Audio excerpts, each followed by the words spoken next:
वरनी सवारी कितनी थी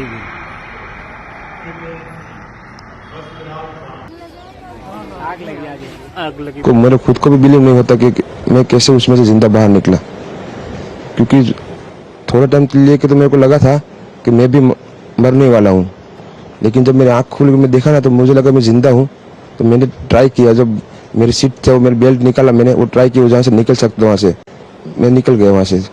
मेरे सामने नजरों के सामने एयर होस्टल और दूसरे आंटी अंकल सभी उसमें। टेक ऑफ के बाद 1 मिनट के अंदर ही जब टेक ऑफ हुआ ना तो सडनली 5-10 सेकंड कैसे लगा जैसे स्टक हो गया वो। बाद में से मेरे को लगा कि कुछ हुआ। बाद में प्लेन में लाइट ऑन हो गई, ग्रीन और व्हाइट। बाद में वो पता नहीं वो प्लेन टेक ऑफ ज्यादा करने के लिए वो रेस तो बोलते हैं क्या, रेस दिया होगा ऐसा कुछ, और सीधा में घुस गया जहाँ वो क्या था वो हॉस्टल था एक हॉस्पिटल का। हाँ हॉस्टल में। ಮಾನ್ಯ ವೀಕ್ಷಕರೇ, ಕೇಳಿದ್ರಲ್ಲ ಹೇಳಿದ್ದು ಅಂತ ಹೇಳಿದ್ರೆ ಇಡೀ ವಿಮಾನ ಅಂತ ಹೇಳಿದ್ರೆ ಇಡೀ ಪ್ಲೇನ್ ಏನಂತ ಹೇಳಿದ್ರೆ ಕ್ರಾಶ್ ಆದಾಗ ಏನು ಕೆಳಗೆ ಬೀಳುತ್ತೆ, ಕೆಳಗೆ ಬಿದ್ದು ಹೊತ್ತಿ ಉರಿಯುತ್ತೆ ಅಂದ್ರೆ ದೊಡ್ಡ ಬಾಂಬ್ ಬ್ಲಾಸ್ಟ್ ಆದಾಗ ಆಗುತ್ತೆ, ಅದು ಜನನಿಬಿಡ ಪ್ರದೇಶದಲ್ಲಿ. ಅದೇ ಸಮಯಕ್ಕೆ ಏನ್ ವಿಶ್ವಾಸ್ ಕುಮಾರ್ ರಮೇಶ್ ಅವರಿಗೆ ಮಾತಾಡಿದ್ರು, ಇವರು ಎಕ್ಸಿಟ್ ಅಂತ ಹೇಳಿದ್ರೆ ಒಂದು ಪ್ಲೇನ್ ಅಂತ ಹೇಳಿದ್ರೆ ಏನು ಪ್ಯಾಸೆಂಜರ್ ಲೈನ್ ಹಿಡಿದು ಕೂತ್ಕೊಂಡಿರ್ತಾರೆ, ಇದ್ರ ಮಧ್ಯ ಒಂದು ಎಮರ್ಜೆನ್ಸಿ ಗೇಟ್ ಇರುತ್ತೆ, ಎಡಗಡೆ ಮತ್ತೆ ಬಲಗಡೆ ಅಂತ ಹೇಳಿದ್ರೆ ಆ ಭಾಗದಲ್ಲಿ ಕೂತ್ಕೊಳ್ಳೋರ್ದು ಅಂತ ಹೇಳಿದ್ರೆ ಮಧ್ಯ ಒಂದು ಭಾಗದ ಆ ಸೀಟ್ ಇರುವುದಿಲ್ಲ, ಹೀಗಾಗಿ ಅಗ್ಲ ಇರುತ್ತೆ.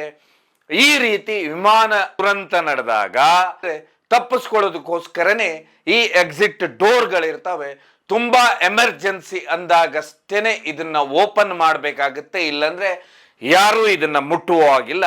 ಅದೇ ರೀತಿ ಅಲ್ಲಿ ಏನು ಸೀಟ್ ಇರುತ್ತೆ ಅಂದ್ರೆ ವಿಂಡೋ ಸೀಟ್ ಇರುತ್ತೆ, 11 ನಂಬರ್ ಸೀಟಿನಲ್ಲಿ ಕಿಟಕಿಯ ಪಕ್ಕನೆ ಕೂತ್ಕೊಂಡಿರ್ತಾರೆ.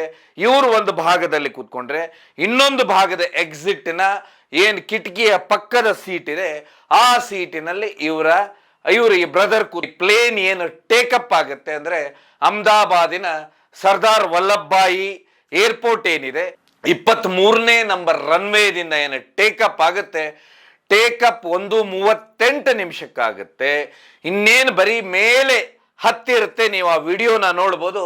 ಮೇಲೆ ಏರಿದ ಕೂಡಲೇ ಅದೇ ರೀತಿನೇ ಕೆಳಗೆ ಬೀಳುತ್ತೆ ಅಂತ ಹೇಳಿದ್ರೆ ಕಟ್ಟಡದ ಮೇಲೆ ಬೀಳುತ್ತೆ ಅನ್ನುವಂಥದ್ದೀಗೇನಿದೆ. ಅದೇ ರೀತಿ ಅವ್ರು ಏನೀಗ ಹೇಳ್ತಾ ಇದ್ರು, ನಾನೇನಂತ ಹೇಳಿದ್ರೆ ಕರೆಕ್ಟಾಗಿ ಎಕ್ಸಿಟ್ ಸೀಟಿನ 11ನೇ ನಂಬರ್ ಸೀಟಲ್ಲಿ ಕೂತ್ಕೊಂಡಿದ್ದೆ. ನಾನು ಬಿದ್ದಂತ ಪೊಸಿಷನ್ ಏನಿದೆ ಅದು ಕಟ್ಟಡದ ಮೇಲೆ ಇರಲಿಲ್ಲ, ಕೆಳಗೆ ಗ್ರೌಂಡ್ ಅಂತ ಹೇಳಿದ್ರೆ ಆ ಮೆಡಿಕಲ್ ಹಾಸ್ಟೆಲ್ ಏನಿದೆ ಹಾಸ್ಟೆಲಿನ ಗ್ರೌಂಡ್ ಮೇಲೆ ಬಿದ್ದಿತ್ತು. ನಾನು ಎಕ್ಸಿಟ್ ಅಂದ್ರೆ ಡೋರ್ನ ಜೋರಾಗಿ ಓಪನ್ ಮಾಡಿದೆ. ಯಾಕಂತ ಹೇಳಿದ್ರೆ ನನ್ನ ಹತ್ರ ಯಾವುದೇ ಸೆಕೆಂಡ್ಗಳು ಇರುವುದಿಲ್ಲ. ಅಂದ್ರೆ ನೀವು ಅರ್ಥ ಮಾಡ್ಕೋಬೇಕು, ಆ ಒಂದು ಪ್ಲೇನ್ ಏನಿದೆ ಅದು ಆಕಾಶಕ್ಕೆ ಮೇಲೇರಿ ಕೇವಲ 1 ನಿಮಿಷ ಸಮೇತನೂ ಆಗಿರುವುದಿಲ್ಲ, ಅಂದ್ರೆ ಇನ್ನೂ ಏನು ಜಾಸ್ತಿ ಮೇಲೆ ಹೋಗಿರುವುದಿಲ್ಲ, ಕೇವಲ 625 ಅಡಿ ಮೇಲೆ ಹಾರಿರುತ್ತೆ. ಹಾರಿದ ಕೂಡಲೇನೆ ಅಂತ ಹೇಳಿದ್ರೆ ಸಡನ್ ಆಗಿ ಅಂದ್ಕೂಡಲೇನೆ ಇಡೀ ಸೌಂಡೇ ಸ್ತಬ್ಧವಾಯಿತು. ನನಗೆ ಅವಾಗ ಏನು ಗೊತ್ತಾಗ್ಲಿಲ್ಲ. ನೇರವಾಗಿ ಆ ಎಕ್ಸಿಟ್ ಗೇಟ್ ನ ಓಪನ್ ಮಾಡಿದೆ. ಓಪನ್ ಮಾಡಿದ ಕೂಡಲೇನೆ ನಾನು ಕೆಳಗೆ ಬಿದ್ದಿದ್ದೆ. ಬಿದ್ದು ಕೂಡಲೇನೆ ನಾನು ಪಕ್ಕ ಎಲ್ಲ ನೋಡ್ತೇನೆ, ಬೆಂಕಿ ಹುತ್ತಿ ಉರಿತಾ ಇತ್ತು. ಎಷ್ಟೋ ದೇಹಗಳಲ್ಲಿದ್ದು ನಾನು ಏನು ನನ್ನ ಎಡಗೈ ಸುಟ್ಟು ಹೋಗಿತ್ತು, ಮತ್ತೆ ನನ್ನ ಕಣ್ಣಿನ ಹತ್ರ ಗಾಯ ಆಗಿತ್ತು, ನನ್ನ ಎದೆ ಭಾಗದಲ್ಲಿ ಗಾಯ ಆಗಿತ್ತು.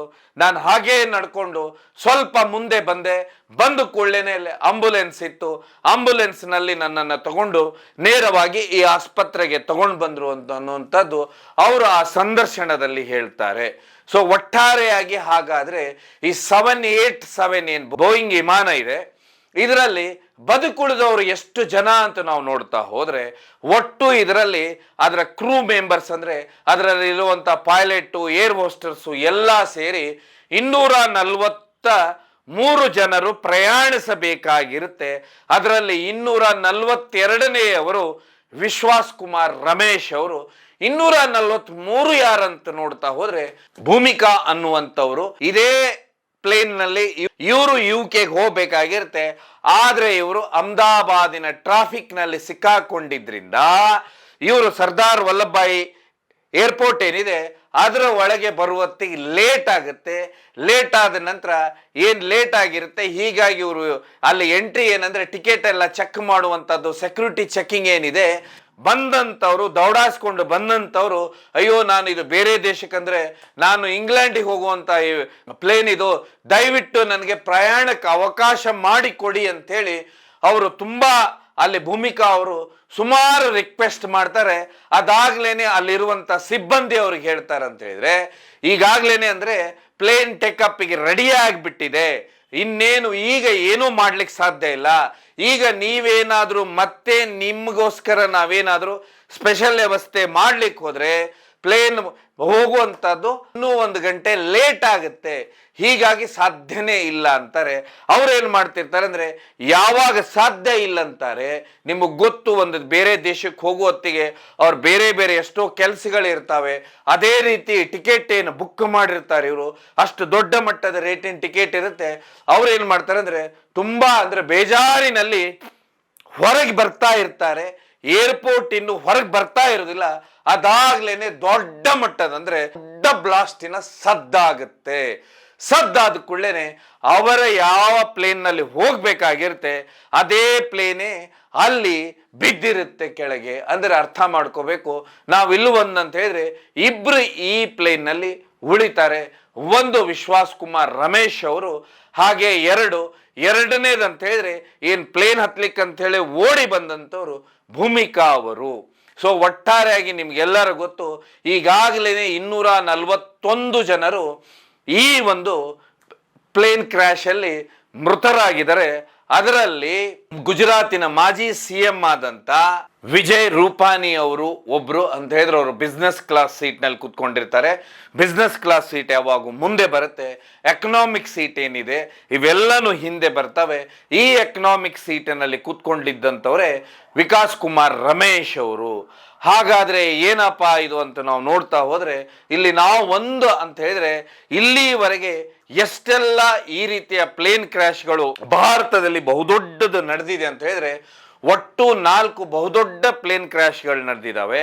ಅದರಲ್ಲಿ ಸರಿಸುಮಾರು ಒಂದು ಪ್ಲೇನ್ ಕ್ರ್ಯಾಶ್ ನಲ್ಲಿ 300ಕ್ಕಿಂತ ಹೆಚ್ಚು ಜನ 1977ನೇ ಇಸ್ವಿಯಲ್ಲಿ ಮೃತರಾದ್ರೆ, ಎರಡನೇ ಅತಿ ಹೆಚ್ಚು ಜನ ಮೃತರಾಗಿದ್ದಂತ ಹೇಳಿದ್ರೆ ಏನ್ ನಿನ್ನೆ 787 ಇಂಗ್ಲೆಂಡಿಗೆ ಹೋಗುವಂತ ಬೋಯಿಂಗ್ ವಿಮಾನ ಇತ್ತು, ಇದರಲ್ಲಿ ಅತಿ ಹೆಚ್ಚು ಜನ. ಇದರಲ್ಲಿ ಇನ್ನೊಂದಂತ ಹೇಳಿದ್ರೆ, ಇಲ್ಲಿ ಅದಕ್ಕಿಂತ ಹೆಚ್ಚಾಗಿ ಯಾವ ಮೆಡಿಕಲ್ ಕಾಲೇಜಿನ ಕಟ್ಟಡದ ಮೇಲೆ ಇದು ವಿಮಾನ ಬೀಳುತ್ತೆ, ಬಿದ್ದಾಗ ಅದು ಸಮಯ ಬಂದು 1 ಗಂಟೆ 38 ನಿಮಿಷ. ಆ ಮೆಡಿಕಲ್ ಕಾಲೇಜಿನ ಹಾಸ್ಟೆಲ್ ಏನಿರುತ್ತೆ, ಹಾಸ್ಟೆಲಿನ ಮೆಸ್ಸಿನಲ್ಲಿ ಆ ಸಮಯದಲ್ಲಿ ಸುಮಾರು ಜನ ಊಟ ಮಾಡ್ತಿರ್ತಾರೆ. ಮೆಡಿಕಲ್ ವಿದ್ಯಾರ್ಥಿಗಳೇನಿದ್ದಾರೆ ಊಟ ಮಾಡ್ತಿರ್ತಾರೆ. ಇದೇ ಸಮಯಕ್ಕೆ ಏನು ಆ ಪ್ಲೇನ್ ಇದೆ, ಆ ಪ್ಲೇನಿನ ಹಿಂಭಾಗದ ಒಂದು ಭಾಗ ಏನಿದೆ ಅದು ಅದರ ಮೇಲೇನೆ ಹೋಗಿ ಬೀಳುತ್ತೆ. ಬಿದ್ದ ಕೂಡಲೇನೆ ಸರಿಸುಮಾರು ಇಲ್ಲಿವರೆಗೆ ಮೃತರಾದಂಥವರ ಸಂಖ್ಯೆ 24 ಜನ ಅಂತ ಹೇಳಿದ್ರೆ, ಒಟ್ಟು ಈ ಒಂದು ಆ ಅಪಘಾತದಿಂದ 265 ಜನರ ಮೃತರಾಗಿದ್ದಾರೆ.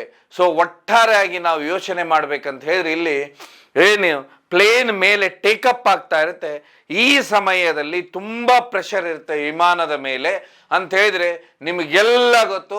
ವಿಮಾನ ಪ್ರಯಾಣ ಮಾಡಿದಂಥವ್ರಿಗೆ ಮೇಲೆ ಯಾವಾಗ ಹೋಗ್ತಾ ಇರುತ್ತೆ, ಆ ಸಮಯಕ್ಕೆ ಪ್ಲೇನ್ ಒಳಗೆ ಯಾವುದೇ ರೀತಿಯ ಅಂದ್ರೆ ಇನ್ಸ್ಟ್ರೂಮೆಂಟ್ ಇರ್ಬೋದು, ಎಲೆಕ್ಟ್ರಿಕ್ ವಸ್ತು ಇರ್ಬೋದು, ಬೇರೆ ಯಾವುದಾದ್ರು ಲ್ಯಾಪ್ಟಾಪ್ ಇರ್ಬೋದು, ಇದನ್ನ ಯಾವುದನ್ನು ಉಪಯೋಗಿಸ್ಲಿಕ್ಕೆ ಬಿಡುವುದಿಲ್ಲ. ಅದಾದ ಮೇಲೆ ಏನು ಒಳಗಡೆ ಇರುವಂತ ಲೈಟ್ಗಳನ್ನೆಲ್ಲ ಆಫ್ ಮಾಡಿರ್ತಾರೆ. ಯಾಕಂದ್ರೆ ಆ ಸಮಯಕ್ಕೆ ಅತಿ ಹೆಚ್ಚು ಒತ್ತಡ ವಿಮಾನದ ಮೇಲೆ ಇರುತ್ತೆ. ಆದ್ರೆ ಇದೇನು 23ನೇ ರನ್ವೇದಿಂದ ಮೇಲಾರುತ್ತೆ, ಇನ್ನೂ ಏನು ಆ ಒಂದು ವಿಮಾನ ನಿಲ್ದಾಣದ ಕಾಂಪೌಂಡ್ ಸ್ವಲ್ಪ ದಾಟಿರುತ್ತೆ ಅಂತ ಹೇಳಿದ್ರೆ ಸರಿಸುಮಾರು 650 ಅಡಿಯ ಮೇಲಷ್ಟೇ ಹಾರಿರುತ್ತೆ.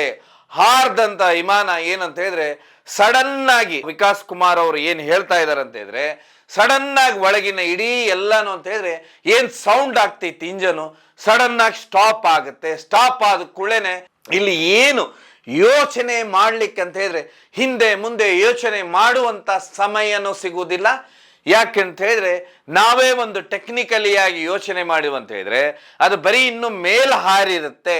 13,500 ಅಡಿ ಎತ್ತರ ಹಾರುವಂತ ಏನಿ ಬೋಯಿಂಗ್ ವಿಮಾನ ಇದೆ, ಈ ವಿಮಾನ ಇನ್ನು 6,500 ಅಡಿ ಮೇಲೆ ಹಾರಿರುವುದಿಲ್ಲ. ಅದರರ್ಥ ಎಷ್ಟು ಟೈಮ್ ತಗೊಂಡಿರ್ಬೋದು ಅಂತೇಳಿ ಯಾರಿಗೆ ಯೋಚನೆ ಮಾಡುವಂತ ಶಕ್ತಿ ಇರ್ಬೋದು ಅಥವಾ ಒಳಗೆ ಕೂತ್ಕೊಂಡವರಿಗೆ ಅನ್ನುವಂಥದ್ದು ಇಲ್ಲಿ ದೊಡ್ಡ ಪ್ರಶ್ನೆ ಬರುವಂಥದ್ದು ಅಂತ ಹೇಳಿದ್ರೆ ಅವರು ಅದೇ ಹೇಳ್ತಾ ಇದ್ದು. ಯಾಕಂದ್ರೆ ಈ ಒಂದು ವಿಮಾನ ಪ್ಲೇನ್ ಏನಿದೆ ಇದರಲ್ಲಿ 1,26,000 ಲೀಟರ್ ಪೆಟ್ರೋಲ್ ಅನ್ನ ಶೇಖರಿಸುವಂತ ಟ್ಯಾಂಕ್ ಇರುತ್ತೆ ಅಂತ ಹೇಳಿದ್ರೆ ನೀವು ಪೆಟ್ರೋಲ್ನ ಎಷ್ಟು ಲೋಡ್ ಮಾಡಿರ್ಬೋದು ಅಂತ ತಿಳ್ಕೊಳ್ಳಿ. ಯಾಕಂತ ಹೇಳಿದ್ರೆ ಅದು ಇಲ್ಲಿಂದ 9 ಗಂಟೆ ಪ್ರಯಾಣ ಬೆಳೆಸಬೇಕಾಗುತ್ತೆ ಇಂಗ್ಲೆಂಡಿಗೆ ಅಂತ ಹೇಳಿದ್ರೆ 9 ಗಂಟೆ ಮೇಲೆ ಹಾರಬೇಕಾಗುತ್ತೆ. 1,26,000 ಲೀಟರ್ ಪೆಟ್ರೋಲ್ ಅಂದ್ರೆ ಅದರ ತೂಕ ಎಷ್ಟಾಯ್ತು, ಒಳಗಿರುವಂತ ಪ್ಯಾಸೆಂಜರ್ ತೂಕ ಎಷ್ಟಾಯ್ತು, ಇನ್ನು ಲಗೇಜಿನ ತೂಕ ಎಷ್ಟಾಯ್ತು ಅಂತ ಹೇಳಿ ನಾವು ಯೋಚನೆ ಮಾಡಬಹುದು. ಆಮೇಲೆ ಇಲ್ಲಿ ಪೆಟ್ರೋಲ್ ಅಂತ ಬಂದ ಕೂಡಲೇನೆ ನಾವೇನು ನಮ್ಮ 2 ವೀಲರು 4 ವೀಲರ್ಗೆ ಪೆಟ್ರೋಲ್ ಹಾಕಿಸ್ತೇವೆ, ಇದಕ್ಕಿಂತ ಈ ಪೆಟ್ರೋಲ್ ಇರುವುದಿಲ್ಲ, ಇದರಲ್ಲಿ ಇನ್ನೂ ಉನ್ನತ ಮಟ್ಟದಂತ ಪೆಟ್ರೋಲ್ ಇರುತ್ತೆ ಅಂತ ಹೇಳಿದ್ರೆ ವಿಶೇಷವಾಗಿ ತುಂಬಾ ಪವರ್ಫುಲ್ ಆಗಿರುತ್ತೆ. ಈ ಪೆಟ್ರೋಲ್ ಈ ರೀತಿ ಇಂಥ ದೊಡ್ಡ ಟ್ಯಾಂಕ್ ನಲ್ಲಿ ಪೆಟ್ರೋಲ್ ಆ ರೀತಿ ತುಂಬಿದಾಗ ವಿಮಾನ ಏನಂತ ಹೇಳಿದ್ರೆ ನೇರವಾಗಿ ಕೆಳಗೆ ಹೀಗೆ ಬಂದು ಹಾಸ್ಟೆಲ್ ಕಟ್ಟಡದ ಮೇಲೆ ಒಂದು ತುಂಡು ಬಿದ್ದು ಮುಂದಿನ ತುಂಡು ಕೆಳಗೆ ಬಿದ್ದಾಗ ಯಾವ ರೀತಿ ಸ್ಫೋಟವಾಗಿರಬಹುದು, ಅಲ್ಲಿ ಯಾವ ರೀತಿ ಹೊಗೆ ತಿವಿರಬಹುದು ಅನ್ನುವಂಥದ್ದು ನಾವಿಲ್ಲಿ ಯೋಚನೆ ಮಾಡ್ಬೇಕಾಗತ್ತಂದ್ರೆ ಇದು ಇಡೀ ಭಾಗ ಅಂತ ಹೇಳಿದ್ರೆ ಅಲ್ಲಿರುವಂತ ವಿಮಾನ ಒಂದು ಅಪಘಾತದಿಂದ ಒಂದು ಏರ್ಪೋರ್ಟ್ ಪಕ್ಕ ಅಂದ್ರೆ ಎಷ್ಟು ಜನಸಂದಣಿ ಇರುತ್ತೆ. ಅದನ್ನು ಇದು ಅಹಮದಾಬಾದಿನ ನಗರ ಮಧ್ಯದಲ್ಲೇ ಇರುವಂತ ಏರ್ಪೋರ್ಟು, ನಗರ ಮಧ್ಯಭಾಗದಲ್ಲಿ ಇರುವಂತ ಏರ್ಪೋರ್ಟು, ಬೇಕಾದಷ್ಟು ಹಾಸ್ಟೆಲ್ಗಳು, ಬೇರೆ ಬೇರೆ ಇಂಡಸ್ಟ್ರಿಗಳು, ಬೇರೆ ಬೇರೆ ವಸತಿ ಸಂಕೀರ್ಣಗಳು ಇರುವಂತ ಏರಿಯಾದಲ್ಲಿ ಬೀಳುತ್ತಂದ್ರೆ ಅಲ್ಲಿ ಅಕ್ಕಪಕ್ಕ ಬೇರೆ ಬೇರೆ ಕೆಲಸ ಮಾಡುವಂತ ಜನ ಆ ಸಮಯದಲ್ಲಿ ಎಷ್ಟಿರ್ಬೋದು. ಹಾಗಾದ್ರೆ ಸಾವಿನ ಸಂಖ್ಯೆ ಇಷ್ಟೇನಾ, ಇನ್ನೂ ಏನಾದ್ರೂ ಇನ್ನು ಇದೇನಾ ಅನ್ನುವಂಥದ್ದು ಇಲ್ಲಿ ತುಂಬಾ ತುಂಬಾ ದುಃಖ ಆಗುತ್ತೆ ಅಂತ ಹೇಳಿದ್ರೆ ಏನು ವಿಮಾನದಲ್ಲಿ ಕೂತ್ಕೊಂಡಂತವ್ರು ಏನೆಲ್ಲ ಕನಸು ಕಟ್ಕೊಂಡು ಬೇರೆ ಬೇರೆ ಊರಿಗೆ ಹೋಗ್ತಾ ಅಂದ್ರೆ ಬೇರೆ ದೇಶಕ್ಕೆ ಹೋಗ್ತಿರ್ತಾರೆ. ವಿಶೇಷವಾಗಿ ಏನು ಅತಿ ಹೆಚ್ಚು ಗುಜರಾತಿಗಳು ಈ ಭಾಗದವರು ಇರುವುದಂತ ಹೇಳಿದ್ರೆ ಇಂಗ್ಲೆಂಡ್ನಲ್ಲಿ ಸುಮಾರು ಜನ ಗುಜರಾತಿಗಳಿದ್ದಾರೆ. ಯಾಕಂದ್ರೆ ಸುಮಾರು ವರ್ಷಗಳ ಹಿಂದೆ ಹೋಗಿ ಇವರು ಉದ್ಯೋಗವನ್ನ ಪ್ರಾರಂಭಿಸಿದ್ದಾರೆ. ಎಷ್ಟೋ ಜನ ಎಜುಕೇಶನ್ಗಂತ ಹೋಗ್ತಿರ್ತಾರೆ, ಎಷ್ಟೋ ಜನ ಕೆಲಸಕ್ಕೆ ಹೋಗ್ತಾ ಇರ್ತಾರೆ. ಇದರಲ್ಲಿ ಅವರ ಕುಟುಂಬ ಸಮೇತ ಫ್ಯಾಮಿಲಿ ಮಕ್ಕಳು ಎಲ್ಲರೂ ಹೋಗ್ತಾ ಇರ್ತಾರೆ. ಯಾಕಂತ ಹೇಳಿದ್ರೆ ನಿಮ್ಗೆಲ್ಲ ಗೊತ್ತು, ಈ ಹಿಂದೆನೆ ಏಪ್ರಿಲ್ ಮೇ ಏನಿದೆ ಇದೆಲ್ಲ ಇಲ್ಲಿ ಭಾರತದಲ್ಲಿ ಶಾಲಾ ರಜೆಯ ಸಮಯ. ಹೀಗಾಗಿ ಸುಮಾರು ಜನ ತಮ್ಮ ಸಂಬಂಧಿಕರು ಕುಟುಂಬಸ್ಥರ ಮದುವೆಗಳಿರ್ತವೆ, ಬೇರೆ ಬೇರೆ ಫಂಕ್ಷನ್ ಕಾರ್ಯಗಳಿರ್ತವೆ, ಹೀಗಾಗಿ ಬಂದಿರ್ತಾರೆ. ಅವರ ಎಷ್ಟು ಕನಸುಗಳನ್ನ ಅವದನ್ನೆಲ್ಲ ಇಲ್ಲಿ ನೆನಪಿಟ್ಕೊಂಡವರು ಆ ಪ್ಲೇನ್ನಲ್ಲಿ ಕೂತ್ಕೊಂಡಿರ್ತಾರೆ. ಆಮೇಲೆ ವಿದೇಶದ ಪ್ರಯಾಣಿಕರು ಇದರಲ್ಲಿ ಕೂತ್ಕೊಳ್ಳೋ ಹೊತ್ತಿಗೆ ಎಲ್ಲರೂ ಯಾವೆಲ್ಲ ರೀತಿ ಕೊನೆಯ ಸ್ಪಂದನ ಅವ್ರದ್ದು ಜನರ ಬೀಳ್ಕೊಟ್ಟಿರ್ಬೋದು, ಯಾವ ರೀತಿ ಇರ್ಬೋದು ಅವರಂತ ಇಡೀ ಒಂದು ಇದರಲ್ಲಿ ಅಂತ ಹೇಳಿದ್ರೆ ಅಂತ ಒಂದು ಸಂತಸದ ಸಮಯ. ಆಮೇಲೆ ನಮ್ಮವ್ರನ್ನ ಬಿಟ್ಟು ನಾವು ಬೇರೆ ದೇಶಕ್ಕೆ ಹೋಗ್ತಾ ಇದ್ದೇವೆ ಅನ್ನುವಂತ ಒಂದು ಅವರ ಮನಸ್ಸಿನಲ್ಲಿ ಆ ಮನಸ್ಥಿತಿ, ಇಂಥ ಸಮಯದಲ್ಲೇನೆ ಅವರು ಏನು ಯೋಚನೆ ಮಾಡ್ಲಿಕ್ಕೆ ಸಾಧ್ಯ ಅನ್ನುವಂಥದ್ದು ಇಲ್ಲಿ ಬರುವಂಥದ್ದು ಪ್ರಶ್ನೆ. ಯಾಕಂತ ಹೇಳಿದ್ರೆ ಒಂದು ಈಗ ಬಂದಿರುವಂಥದ್ದು ಸುಮಾರು ಎಲ್ಲ ಕಡೆ ಈಗ ಸುದ್ದಿ ಬರ್ತಾ ಇರುವುದಂತ ಹೇಳಿದ್ರೆ ಏನೇ ಈ ಒಂದು ಪ್ಲೇನ್ ಟೇಕಪ್ ಆಗುತ್ತೆ, ಟೇಕಪ್ ಆದ ಕೂಡ್ಲೇನೆ ಇದರ ಇಂಜನ್ ಫೇಲ್ಯೂರ್ ಆಗುತ್ತೆ ಅನ್ನುವಂಥದ್ದು ಒಂದು ಕಡೆ ಇದ್ರೆ, ಇಲ್ಲ ಗೇರ್ನ ಏನಂದ್ರೆ ಇನ್ನೂ ಮೇಲೆ ಏರಿಸಬೇಕು ವಿಮಾನ ಅಂತ ಹೇಳಿ ಗೇರ್ ಏನಿರುತ್ತೆ, ಈ ಗೇರ್ ಏನಾದರೂ ಕೈ ಕೊಟ್ಟಿದೇನಾ ಅನ್ನುವಂಥದ್ದು ಒಂದು ಕಡೆ ಇದ್ರೆ, ಇನ್ನೊಂದು ಕಡೆ ಇಂಜನ್ ಎರಡು ಇಂಜನ್ ಇರುತ್ತೆ ಈ ವಿಮಾನದಲ್ಲಿ. ಈ ಎರಡೂ ಇಂಜನ್ ಏನಾದರೂ ಕೈ ಕೊಟ್ಟಿತ ಅಂತ ಹೇಳಿದ್ರೆ ಒಂದು ಇಂಜನ್ ಫೇಲ್ ಆದ್ರೆ ಇನ್ನೊಂದು ಇಂಜನ್ ಆದ್ರೂ ಇರುತ್ತೆ, ಆದ್ರೆ ಇಲ್ಲಿ ಎರಡೂ ಇಂಜನ್ ನಿಂತು ಹೋಯ್ತಾ ಅನ್ನುವಂಥದ್ದು ಒಂದು ಪ್ರಶ್ನೆ ಬಂದ್ರೆ ಇದರ ಮಧ್ಯ ಯಾವುದಾದರೂ ಹಕ್ಕಿ ಇದಕ್ಕೆ ಡಿಕ್ಕಿ ಹೊಡಿತಾ, ಅದಕ್ಕೋಸ್ಕರ ಈ ಅಪಘಾತ ಸಂಭವಿಸಿತ ಅನ್ನುವಂಥದ್ದು ಇಲ್ಲೀಗ ದೊಡ್ಡ ಮಟ್ಟದಲ್ಲಿ ಚರ್ಚೆ ನಡೀತಾ ಇದೆ. ಸರ್ಕಾರದ ಮಟ್ಟದಲ್ಲಿ ತನಿಖೆ ನಡೀತಾ ಇದೆ. ಯಾಕಂತ ಹೇಳಿದ್ರೆ ಇದರಲ್ಲಿದ್ದಂತ ಪೈಲಟ್ ಏನಿದ್ದಾರೆ ಇವರು ಅತ್ಯಂತ ಅನುಭವಿ ಪೈಲಟ್ ಆಗಿರ್ತಾರೆ. ಏನಿದರ ಮೇನ್ ಪೈಲಟ್ ಇದ್ದಾರೆ ಇವರು ಸುಮಿತ್ ಸಬರ್ವಾಲ್ ಏನಿದ್ದಾರೆ, ಇವರು ಪೈಲಟ್ಗಳಂತ ಹೇಳಿದ್ರೆ ಇವರು ಪೈಲಟ್ಗಳಿಗೆ ಟ್ರೈನಿಂಗ್ ಕೊಡುವಂಥವ್ರಾಗಿರ್ತಾರೆ. ಅಂತ ಹೇಳಿದ್ರೆ ಸರಿಸುಮಾರು 8,000 ಗಂಟೆ ವಿಮಾನವನ್ನ ಹಾರಾಟ ಮಾಡಿದಂಥವ್ರು, ಅಷ್ಟು ದೊಡ್ಡ ಮಟ್ಟದ ಅನುಭವವಿರುವಂತ ಇವರು ವಿಮಾನದ ಪೈಲಟ್. ಇವರನ್ನ ಲೈನ್ ಟ್ರೈನಿಂಗ್ ಕ್ಯಾಪ್ಟನ್ ಅಂತಾರೆ.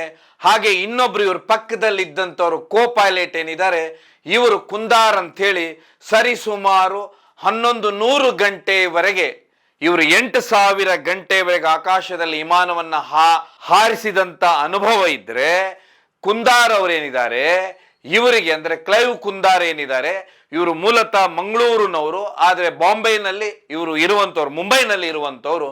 ಇವರು 1,100 ಗಂಟೆವರೆಗೆ ವಿಮಾನವನ್ನ ಹಾರಿಸಿದ ಅನುಭವ ಇವರಿಗಿತ್ತು. ಇವರು ಈ ವಿಮಾನದ ಕೋ ಪೈಲಟ್ ಆಗಿದ್ರು. ಅವರೆಲ್ಲ ಮೃತರು ಏನಾಗಿದ್ದಾರೆ, ಅವರ ಆತ್ಮಕ್ಕೆ ಶಾಂತಿ ಸಿಗ್ಲಿ, ಹಾಗೇನೆ ಇದ್ರ ಬಗ್ಗೆ ತನಿಖೆ ಆಗ್ಲಿ. ಇನ್ನು ಮೇಲಾದ್ರೂ ಈ ರೀತಿ ಪ್ಲೇನ್ಗಳ ಬಗ್ಗೆ ಅಂತ ಹೇಳಿದ್ರೆ ಏನಿದು ಏರ್ಪೋರ್ಟ್ನಿಂದ ಟೇಕಪ್ ಆಗೋಕ್ಕಿಂತ ಮೊದಲು ಸಂಪೂರ್ಣವಾಗಿ ಇದ್ರದ್ದೊಂದು ಸರಿ ಪರಿಶೀಲನೆ ಆದ ನಂತರನೇ ಸಾಮಾನ್ಯ ಜನರು ಅಂತ ಹೇಳಿದ್ರೆ ಜನರ ಪ್ರಾಣ ಉಳಿಸ್ಲಿಕ್ಕೆ ಸಾಧ್ಯ ಅನ್ನುವಂಥದ್ದು ಇಲ್ಲಿ ಸುಮಾರು ಜನ ಹೇಳ್ತಾರೆ.